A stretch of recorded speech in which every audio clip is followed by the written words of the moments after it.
Dance कर रहा था, डांस करके बहुत नाम भी कमा रहा था। तो मेरा कुछ कुछ दोस्त लोगों ने मैं उनके साथ जुट हुआ, तो मुझको नशा दे दिया, वो गांजा और ड्रग्स ये सब दे दिया, तो मैं उस तरफ चला गया। क्राइम तो मैंने कुछ ऐसा क्राइम नहीं किया, वो मारपीट झगड़ा झगड़ी ऐसा क्राइम करता था नशे के हाल नशे के हाल में। नहीं, यहाँ पे आने के लिए कुछ पैसा नहीं दिया। पहले जैसे डांस कर रहा था डांस करूँगा, नहीं तो मेरा पापा के एक दुकान है, फास्ट फूड दुकान। मेरे को पूरा कॉन्फिडेंस है कि मैं नशा छोड़ के हमारा देश के लिए कुछ करूँगा।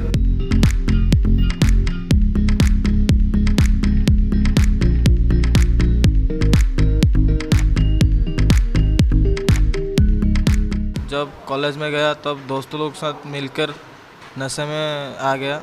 वो लोग खा रहे थे, उनके साथ मैं भी मिल के खाया। खाने के बाद मुझे ज़्यादा से ज़्यादा ज़रूरत हुआ। जो थोड़ा थोड़ा होता था वो ज़्यादा ज़्यादा बढ़ने लगा। बढ़ने के बाद वो पैसे की दिक्कत आई। वो जो पैसा वैसा नहीं होता था तो मैं क्राइम करता था। किसी के पास से मोबाइल या चेन ये सब स्नैचिंग करना, और दोस्त लोग के साथ गाड़ी में बैठ के जाना, जाके स्नैचिंग वैचिंग करना। और कहीं पे अगर वो कोई लेके जा रहा है तो हम लोग ग्रुप होके जाते थे, वहाँ पे भी उनको मार धोर के वहाँ से उनका चीज़ लेके आ जाते थे, बस नशे के लिए। केस तो मेरा 2-3 हो गया है। 2-3 में मैं 2 बार जेल भी चला गया हूँ। जेल के आने के बाद वो पुलिस सब जान गए कि वो ऐसा बैकग्राउंड में है, क्योंकि हम पढ़ाई में रहते थे, पढ़ाई भी किए थे। तो ऐसा कोई बैकग्राउंड नहीं था कि हमारा फैमिली भी कोई ऐसा बैकग्राउंड नहीं है जो नशे वशे में रहे। तो देखे कि वो पुलिस बाबू ने देखे कि हमको इन लोगों को हेल्प करने से ये सुधर सकते हैं, और वो अच्छे लोग के साथ मिलके बात भी कर सकते हैं। इसीलिए वो हमको यहाँ पे लेके आए। कमिश्नर बाबू ने समझाया और हमको यहाँ पे लेके आए ड्रीम सोल्जर में, यहाँ पे इस नशे को छोड़ने के लिए, और कैसे छोड़ेंगे क्या नहीं वो सब कुछ वो समझ रहे हैं। तो अभी आपको कॉन्फिडेंस है अपने नशा हाँ, अभी कॉन्फिडेंट बहुत है, क्योंकि यहाँ पे कुछ सिखाया गया है हमको एनए के प्रोग्राम के बारे में। क्या सिखाएगी? सिखाया है कि वो about the fast drop, place people things, changing the character defect, philosophy and meeting, pet and meditation. ये सब करने से आपको नशे से दूर रहने के लिए ये 5 प्रिंसिपल आपको मानना पड़ेगा। और 12 स्टेप है हमारा, उसको भी मानना पड़ेगा। उसके साथ हमारा एनए प्रोग्राम यहाँ पे एरिया में चारों तरफ हो रहा है। जो नशे छोड़ के यहाँ पे अच्छे रास्तों में है, अभी भी रिकवरी में है, जो नशे छोड़ के उन लोगों के साथ मिलना है, ना कि जो नशे वैसे खा रहे हैं, जो दुनिया मतलब अलग जो लोग हैं उनके साथ मत मिलने का। बस उन लोगों के साथ मिलने का है जो रिकवरी में वो है। उनसे मिलने के बाद आप रिकवरी का आपको अच्छा होगा, वो कुछ अच्छा बोलेंगे आपको।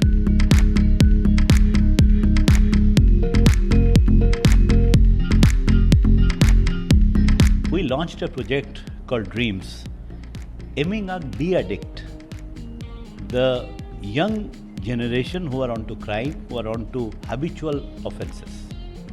We started this project about 4 months back. The project aimed at de-addicting these people, then getting them life skill support, and ultimately getting them prepared to earn livelihood from certain means. In this project, in the first phase, we adopted 50 boys, and this project, the first phase of this project is towards completion.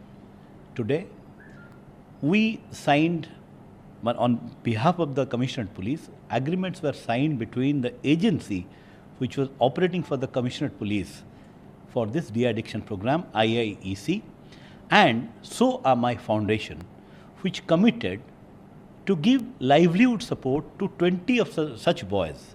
They have committed to give them 20 cards wherein these de-addicted boys can have their business started. We have an objective from Commissioner Police to monitor these boys after they are onto such kind of a livelihood mission.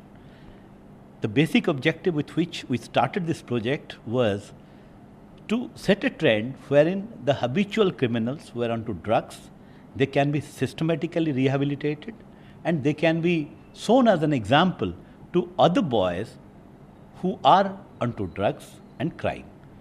I have a strong belief as Commissioner of Police Bhubaneswar Cuttack that this project will have a big social impact, and in the days to come, we can have more such young boys and girls in our fold who can get de-addicted and then come to the mainstream of life.